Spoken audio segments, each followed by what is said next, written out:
This is the image they said we would never see. For a decade, Donald Trump has been the Teflon Don. Impeachments bounced off him. Indictments boosted his poll numbers. Civil judgments were delayed, appealed, and bonded away. He seemed to live in a reality where consequences were for other people. But this morning, Saturday, January 24th, 2026, the Teflon just melted. Breaking news out of New York City has plunged the American presidency into a state of absolute chaos.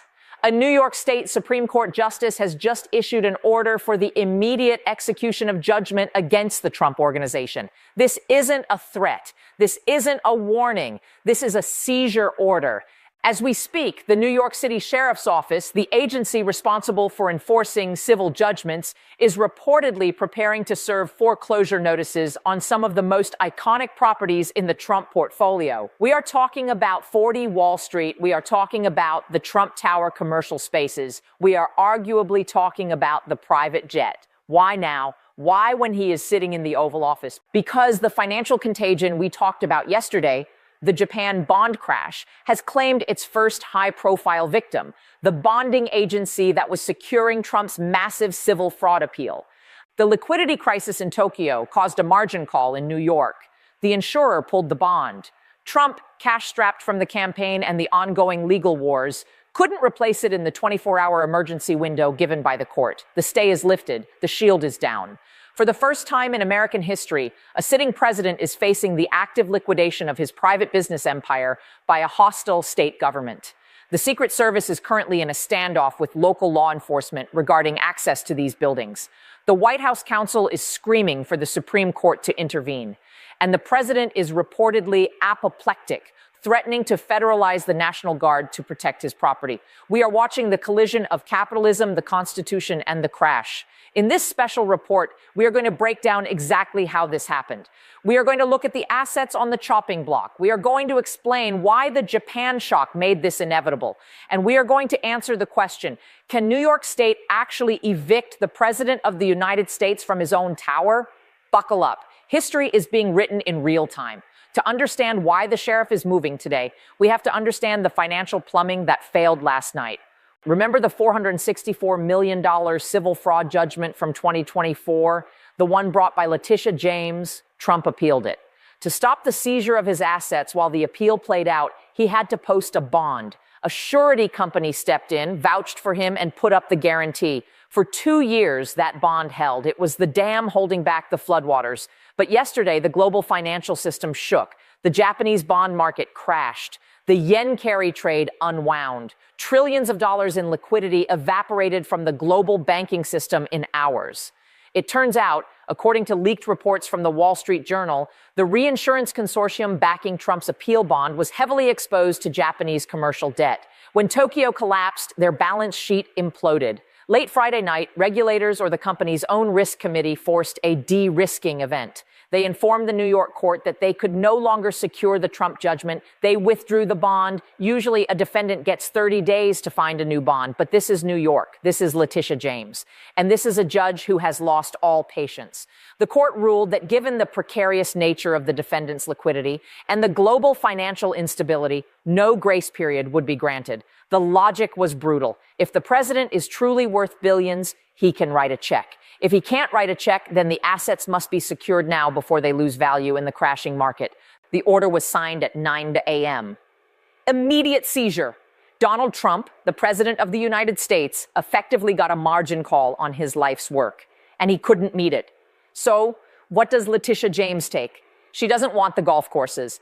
They are hard to sell, losing money, and full of legal complications. She wants the cash flow. She wants the trophy assets. Target 1. 40 Wall Street, the Trump building. This is the crown jewel of the liquidation list. It's a massive skyscraper in the financial district. But here's the catch. Trump doesn't own the land. He owns the ground lease. Ground leases are tricky. If you default on debt or judgments, the lease can be voided or sold. Taking 40 Wall Street hits Trump where it hurts. His identity as a New York mogul. It is valuable. It is liquid, relatively. And it is symbolic. Target 2. Trump Tower, commercial and retail. Not the penthouse yet. The bottom floors, the Gucci store, the atrium, the office space. The sheriff can appoint a receiver. This is a court-appointed CEO who takes over the building. Imagine this. A bureaucrat appointed by a Democrat attorney general walking into Trump Tower, firing the Trump org management and redirecting all the rent checks from the tenants directly to the state of New York. The president would still own it on paper, but he would lose control. He would lose the cash flow. He would be a tenant in his own building. Target 3, the Seven Springs Estate. This is the property in Westchester that was at the heart of the fraud case, inflated valuations. It is low-hanging fruit. It's not his home. It's an investment property. Seizing it is clean. Target 4, the bank accounts. This is the most immediate threat. The sheriff can send a levy to every bank in New York, JP Morgan, Wells Fargo, etc. Any account with the name Trump Organization gets frozen. The money is siphoned out to pay the judgment. If this happens on a Monday morning payroll run, Trump org employees don't get paid. The maids at the hotels, the doormen, the executives, checks bounce. That is how you kill a company in 24 hours. This is where the situation moves from financial crisis to constitutional crisis. Trump Tower is not just an office building. It is the private residence of the President of the United States. It is a fortress. The Secret Service controls the perimeter. They control the elevators. They control the airspace. The sheriff of New York City is a law enforcement officer. He has a court order signed by a judge commanding him to enter the premises and inventory assets. So what happens when the sheriff walks up to the revolving doors on Fifth Avenue? The scenario, the sheriff approaches. The Secret Service agent stands in the way. Sir, you cannot enter. This is a secure zone protecting the National Command Authority. The sheriff says, I have a warrant to seize this property. The agent says, federal law supersedes state law. For security reasons, access is denied. This is a standoff. Guns are present. Egos are massive. The Attorney General anticipates this. That is why they are likely targeting the commercial entities first. You don't need to go into the penthouse to seize the bank accounts of the LLC that owns the penthouse. But the optics. Imagine the news footage of New York State officials pasting seized stickers on the windows of the Gucci store in the lobby of the president's home. It is a humiliation ritual, and it is designed to provoke a reaction. If Trump orders the Secret Service to physically block the sheriff from executing a legal civil order on a commercial business, he is getting into obstruction of justice territory. But Trump will argue they are trying to bankrupt the president to stop him from governing. This is a coup by other means. Sources inside the White House describe the mood as nuclear. Remember, Trump views his net worth as his soul. He views his buildings as his children. To him, this is not a legal dispute. It is a personal violation. He is reportedly on the phone with his new attorney general, whoever replaced the previous one in the recent purges, demanding that the DOJ intervene. He wants the Department of Justice to file an emergency injunction in federal court arguing that a sitting president is immune from civil asset seizure. This is a novel legal theory. The Supreme Court ruled in Clinton versus Jones that a president can be sued civilly. But can he be evicted? Can his business be liquidated while he is trying to run the country? The argument will be distraction. Your Honor, the president cannot negotiate the Greenland Treaty or solve the Japan crisis if he is worried about his furniture being auctioned off on eBay. This is an undue burden on the executive branch. It's the unitary executive theory taken to its financial limit. He is arguing that his wallet and the national treasury are functionally linked because his attention is a national asset. But the Japan crisis makes this argument weaker. The public is seeing their 401ks drop. They are seeing inflation. If the president says, stop everything and save my golf course, the political optics are suicidal. This connects back to the total wipeout poll. If he uses the power of the presidency to save his own fortune while the country suffers, he loses the populist mantle forever. Usually when a billionaire gets in a liquidity crunch, he makes a phone call. He calls a Saudi prince. He calls a Wall Street friend. He calls a hedge fund. Loan me $500 million for 6 months. I'm good for it. But today is Saturday, January 24th, 2026. The markets are broken. The Japanese banks are pulling cash home. The American banks are terrified of regulatory blowback and the crashing bond market. The Saudi put might not be there because oil prices are volatile due to the recession fears. Donald Trump is toxic collateral. Who wants to lend $500 million to a president who is at war with the courts, whose assets are being seized, and who might be impeached if the midterms go badly? The risk premium is too high. This is why the immediate seizure order is so deadly. The judge knows Trump is illiquid. The judge knows the Japan shock froze the credit markets. They struck at the exact moment of maximum vulnerability. It is a coordinated financial decapitation strike. How does this play in Peoria? The MAGA base, they see this as theft. They see this as communism. They are stealing his buildings. Expect rallies outside Trump Tower. Expect donations to the Legal Defense Fund to spike, although $464 million is hard to raise from $50 donations. This solidifies the narrative that the system is trying to destroy him. It creates a martyrdom complex that is incredibly powerful. The independents. This is the danger zone. Americans like winners. There is a psychology to wealth. Part of Trump's appeal was, I'm rich, I can't be bought. If he is broke, if his buildings are seized, if he is viewed as a deadbeat, the aura of competence shatters. He can't even manage his own bond. How can he manage the economy? Combined with the wipeout poll and the Japan crash, this paints a picture of a collapsing administration. It looks like the end of a regime. The donors, the big money, the guys who backed him in 2024 are gone. They see the asset seizure as the final straw. They don't want their names attached to a sinking ship. The invisible primary for 2028 starts today. DeSantis, Vance, and others are watching this and thinking, he's done. He's financially ruined and politically toxic. It's time to move on. So how does this end? It ends at the Supreme Court. Trump's team will file an emergency stay request with Justice Sotomayor, who oversees the Second Circuit. She will likely deny it or refer it to the full court. Then the Trump court, the 6-3 conservative majority, has to decide. Do they step in? Do they issue a ruling saying state courts cannot seize the assets of a sitting president? If they do, they look like partisan hacks protecting their patron. The legitimacy of the court, already hanging by a thread, snaps. If they don't, they let the leader of their party be humiliated and potentially bankrupted. It is the ultimate test for Roberts, Kavanaugh, and Barrett. And remember, they read the polls too. They see the wipeout numbers. They might decide that Trump is a liability. They might decide to let New York have him. We are witnessing the final act of the Trump business story. Whether he saves the buildings or not, the damage is done. The veil of invincibility is pierced. The billionaire is being treated like a foreclosure victim. As we head into Sunday, watch the feeds. Watch for the receiver to be appointed. Watch for the bank levy notices. Watch for the Truth Social storm. But most importantly, watch the Japanese markets when they open on Sunday night, U.S. time.